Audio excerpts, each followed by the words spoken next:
전편에 ETF 투자를 하기 전 모르면 낭패를 볼 수 있는 ETF의 종류에 따른 세금을 설명해 드렸고, ETF 수수료의 구성과 종류별로 책정된 대표적인 개별 상품의 수수료도 사례를 들어 알려드렸습니다. 또한 국내 상장된 해외 ETF 중 미국 S&P 500 ETF와 미국 나스닥 100 ETF에서 사볼 만한 상품을 선정한 바 있습니다. 이번 영상에서는 최근 관심이 많은 빅테크 ETF와 미국 국채 ETF, 미국 SCHD의 국내판 ETF를 집중적으로 알아보고 좋은 상품의 선정까지 해보겠는데요. 알면 쉬운데 모르면 복잡하게 느껴질 부분이 꽤 있어 집중해 보시기를 바랍니다. 먼저 호가창에서 ETF 구매를 위해 클릭하기에 앞서 알아야 할 괴리율과 추적 오차율 그리고 LP에 대해 보겠습니다. 여러 기업의 주식을 모아 만든 ETF 상품에서 운영사의 수수료를 뺀 금액을 이 ETF의 순 자산가치 NAV라고 부릅니다. 이 NAV의 수치는 ETF에 속한 개별 주식의 등락에 따라 수시로 변하는데, 각 기업 주식의 가격 변동에 따라 ETF의 자산가치 59,000원짜리가 77,000원이 될 수 있는 거지요. 또한 여기에 실제 우리가 호가창을 보면서 매매하는 ETF 가격은 매도자와 매수자의 거래 행위에 의해 불가피하게 순자산가치 NAV와 약간 차이가 발생하는데요. 이 경우는 ETF가 77,000원짜리라도 매매 상황에 따라 73,000원이 되는 경우입니다. 77,000원짜리가 73,000원으로 거래되어 -4,000원인 마이너스 5.48% 차이를 괴리율이라 합니다. 괴리율이 마이너스라는 것은 원가격보다 그만큼 싸게 샀다는 것을 의미하죠. 참조로 한국거래소에서는 호가창에 이 NAV 값을 장중에 10초에 한 번씩 제공하며 iNAV라 부르죠. 실제 10월 27일 에이스 미국채 ETF의 사례를 보겠습니다. 종가가 7,835원이고 거래소에서 공시해주는 현재 NAV, 즉 순자산 가치는 7,876.12원입니다. 따라서 괴리율은 마이너스 0.52%로 약간 싸게 매매가 되었다는 결과입니다.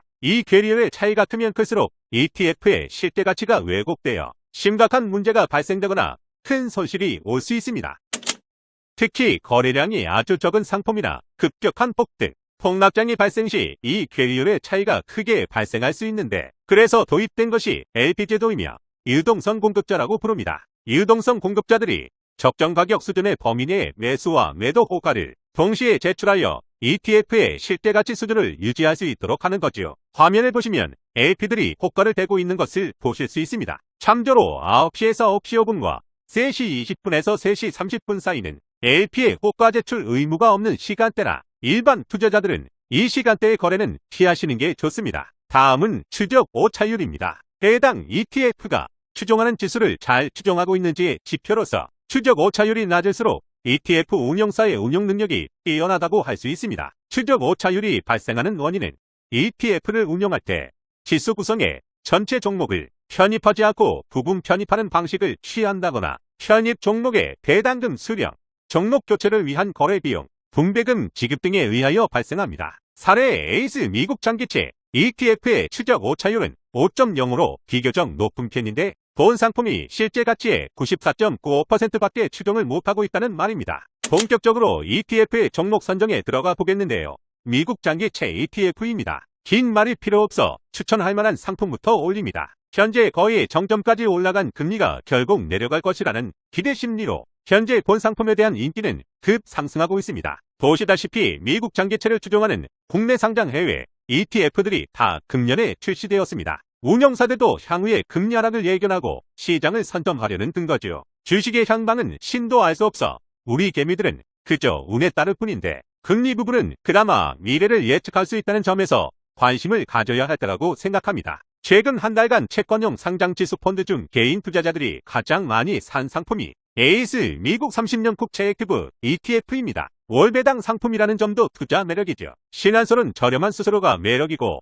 신생 ETF라 배당 계획은 아직 미정이네요. 타이거미 국채 30년 스트릿 ETF는 위 세 개의 상품과 약간 성격이 다른데요. 이 부분에서 몇 가지 알아야 할 사항이 있어 간단히 알려드립니다. 30년짜리 국채라도 지급되는 이자로 인해 투자금의 회수기간은 짧아지는데요. 이 투자 자금의 평균 회수 기간을 듀레이션이라 합니다. 에이스 미국 30년 국채의 경우 월배당이 있으니 듀레이션은 30년이 아니라 17에서 18년 정도입니다. 우리가 보통 채권을 안전자산이다 라고들 하는데, 이것은 단기 채권의 때를 말하고요. 장기 채권의 경우 기나긴 세월 동안 금리 등 시장 변화의 변동폭이 매우 커 고위험 자산으로 볼 수 있겠죠. 하지만 최근 장기채가 이토록 각광을 받는 이유는 채권의 듀레이션은 금리 상승 시 짧은 것이 하락 시 긴 것이 유리하기 때문이죠. 예를 들면 듀레이션이 30년인 미국 국채에 투자 시 시장금리가 1년 후 2% 하락한다면 1년 후 채권 가격은 30년 곱하기 2%에서 60%의 수익이 예상된다는 논리죠. 타이거미 국채 30년 스트립 ETF는 듀레이션이 17년에서 18년 정도인 이 세 개의 상품과 달리 스트립 방식을 채용해 만기와 가까운 약 27에서 28년 정도의 듀레이션을 갖고 있습니다. 스트립은 원금과 이자가 붙어있는 채권을 분리하고 만기가 긴 원금에만 투자하여 채권의 평균 듀레이션을 늘리는 방식인데요. 금리 하락 시에는 듀레이션이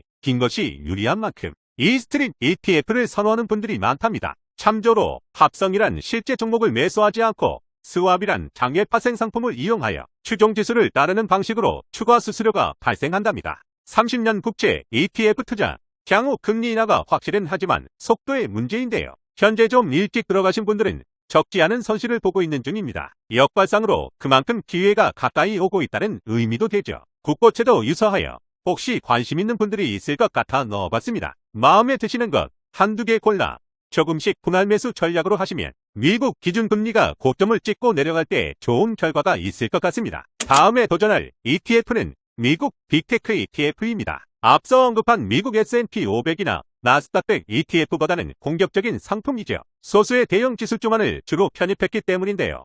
다음과 같이 정리하였습니다. 수수료는 다른 ETF보다 비싼 편으로 가장 막내버린 에이스 미국 빅테크 탑7 플러스가 0.43% 정도로 적당해 눈이 끌리네요. 각 상품별로 편입된 종목을 보시면 빅테크 기업들이 많이 중복되어 있음을 알 수 있습니다. 어느 것을 사도 유사한 종목을 사는 의미입니다. 다만 한 가지 유심히 보면 시가총액 가중 방식의 ETF와 동일 가중 방식의 ETF 사이에 개별 기업들의 비중이 상당히 차이가 나는 것을 볼 수 있는데 이것만 구분하시면 될 것 같습니다. 동일 가중 방식이란 1억을 100개 기업에 투자할 시 한 기업당 100만원씩 골고루 투자하는 방식으로 중소형주의 비중이 높아져 중소형주 상승기간에 수익률이 높아지고 시가총액 가중 방식은 시가총액이 큰 기업에 많은 비중을 투자하게 되어 대형주 상승시보다 유리하겠죠. 이 둘 다 일정 기간이 되면 리밸런싱하여 시장 상황을 반영한다는 것은 같습니다. 각각 장단점이 있어 끌리는 쪽으로 가시면 되겠습니다. 1년 동안의 그래프를 보면 역시 미국 빅테크 종목의 탄탄함을 인정할 수밖에 없는데요. 다만 오른쪽의 상품은 최근에 상장된 것이라 현재의 국제정세가 반영되어 좀 안 좋게 보일 수 있지만 개별 종목들에 비해서는 안정감 있는 게 확실합니다. 배당이 2% 위주인 S&P 500에 비하여 3에서 4%의 배당 기업 위주로 편입된 배당 성장 ETF가 있는데 한국판 SCHD 미국 배당 다우존스입니다. 최근 연금 계좌를 이용하여 단기간의 차익거래보다는 장기간에 걸친 배당 수익과 배당 성장을 노린 투자로 안정된 노후를 설계하는 분들에게 대단히 인기를 끌었던 상품이죠. 수수료도 얼추 비슷하니 끌리는 거 사시면 되겠는데 솔미국 배당 다우존스 H가 환해지도 되면서 오히려 저렴해 좋아 보입니다. 미국에서도 22년 미국 상장 ETF 중 자금 유입 5위를 기록할 정도로 많은 인기가 있는 상품입니다. 최근 5년 연평균 배당 성장률이 12%나 되니 당연한 결과겠죠. SCHD 미국 배당 다우존스 ETF는 위에서 다른 미국채 장기 ETF나 빅테크 ETF보다는 다우존스란 명칭처럼 비교적 안정된 상품입니다. 다우존스 미국 배당지수 100을 그대로 추종하며 고배당 주식 100개로 구성되어 있고 종목 선정이 다소 타이트합니다.